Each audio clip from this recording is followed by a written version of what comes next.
Doctor صاحب ایک صاحب پوچھتے ہیں کہ ایک آدمی اپنی دکان سامان سمیت دوسرے شخص کو دیتا ہے اور معاہدہ ان دونوں کے درمیان یہ ہوتا ہے کہ آپ نے مجھے ہر مہینے 20,000 روپے دینے ہیں اور جب دکان آپ مجھے واپس کریں گے تو یہ سارا سامان اس میں موجود ہونا چاہیے، لیکن جب تک آپ کے پاس ہے تو آپ نے ہر مہینے مجھے 20,000 روپے دینے ہیں، تو شرعی اعتبار سے کیا اس طرح کا معاہدہ ٹھیک ہے؟ الحمدللہ والصلاة والسلام علی رسول اللہ، اما بعد۔ ایک آدمی کا سرمایہ ہو، جیسا کہ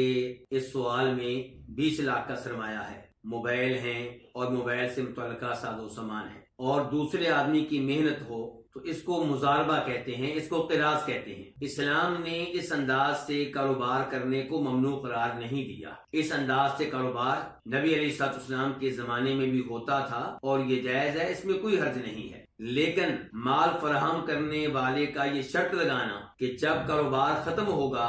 تو میرا مال آپ پورا کریں گے، یہ شرط غلط ہے، یہ شرط درست نہیں ہے۔ امام ابن قدامہ رحمہ اللہ فرماتے ہیں کہ مجھے اس مسئلے میں کوئی اختلاف معلوم نہیں ہے، یعنی کہ میرے علم کے مطابق اس مسئلے میں اجماع اور اتفاق ہے کہ اگر اس شخص پہ جس کو مال دیا جا رہا ہے، جس کو سرمایہ دیا جا رہا ہے کاروبار کرنے کے لیے، مضاربے کے لیے، قراض کے لیے، یہ شرط لگا دی جائے کہ یہ مال آپ اس کے ضامن ہوں گے، یہ مال آپ پورا کریں گے، اگر خسارہ ہوتا ہے تو آپ خسارے میں، نقصان میں شریک ہوں گے، اس قسم کی شرط لگا دی جائے تو یہ شرط باطل ہے۔ البتہ امام ابن قدامہ رحمہ اللہ فرماتے ہیں وہ معاہدہ ٹھیک رہے گا اس شرط کو نکال دیا جائے، اس شرط کو ختم کر دیا جائے تو آپ اس کاروبار کو جاری رکھ سکتے ہیں۔ تو یہ سوال جو آپ نے کیا ہے، جس میں سرمایہ فراہم کرنے والا یہ کہہ رہا ہے کہ 20 لاکھ کا سامان ہے، موبائل سے متعلقہ چیزیں، آپ کاروبار کریں اور مجھے ہر مہینے 20,000 روپیہ دیں، اور جب کاروبار ختم ہوگا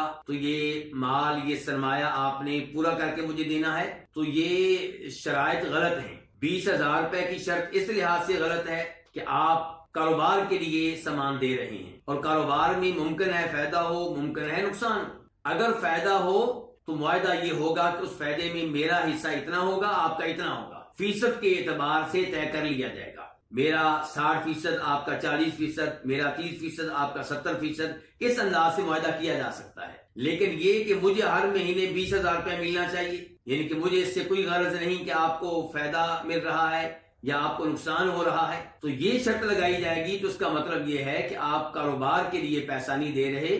بلکہ آپ پیسہ بطور قرض دے رہے ہیں، اور آپ کہہ رہے ہیں کہ یہ میں آپ کو قرض دے رہا ہوں، آپ کاروبار کریں اور مجھے آپ نے سود دینا ہے 20,000 روپیہ، تو یہ اس لحاظ سے غلط ہو جائے گا، اور اس شرط کی وجہ سے